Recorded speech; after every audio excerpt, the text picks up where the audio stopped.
কালের আবর্তনে বছর ঘুরে ক্যালেন্ডারের পাতায় যুক্ত হলো নতুন বছর ২০২৫।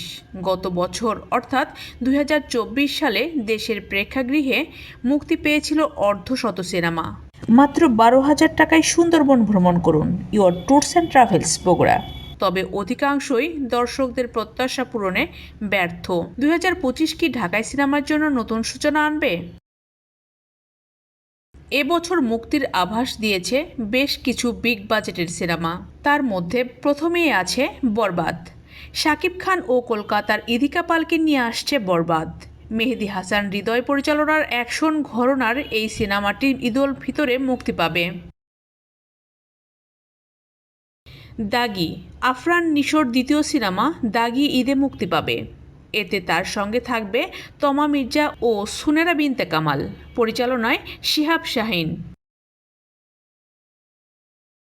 জংলি, সিয়াম আহমেদ, বুবলি এবং দিঘিকে নিয়ে এম রাহিমের সিনেমা জংলি মুক্তির অপেক্ষায়। এটি মূলত অ্যাকশন ড্রামা ঘরানার সিনেমা। ঐতিহাসিক গল্প এবং মুক্তিযুদ্ধ ভিত্তিক সিনেমাগুলো এবছর দর্শকদের অন্যরকম অভিজ্ঞতা দেবে। তার মধ্যে একটি হলো ঠিকানা বাংলাদেশ। ১৯৭১ সালে স্বাধীন বাংলার ফুটবল দলের গল্প নিয়ে নির্মিত ঠিকানা বাংলাদেশ। আরেফিন শুভ ও নুসরাত ফারিয়ার অভিনীত এই সিনেমাটি মুক্তিযুদ্ধের এক অনন্য দিক তুলে ধরবে। দ্বিতীয়টি হলো অপারেশন জ্যাকপট। ঢাকাই সিনেমার ৮ নায়ককে একসঙ্গে দেখা যাবে মুক্তিযুদ্ধ ভিত্তিক সিনেমা অপারেশন জ্যাকপটে।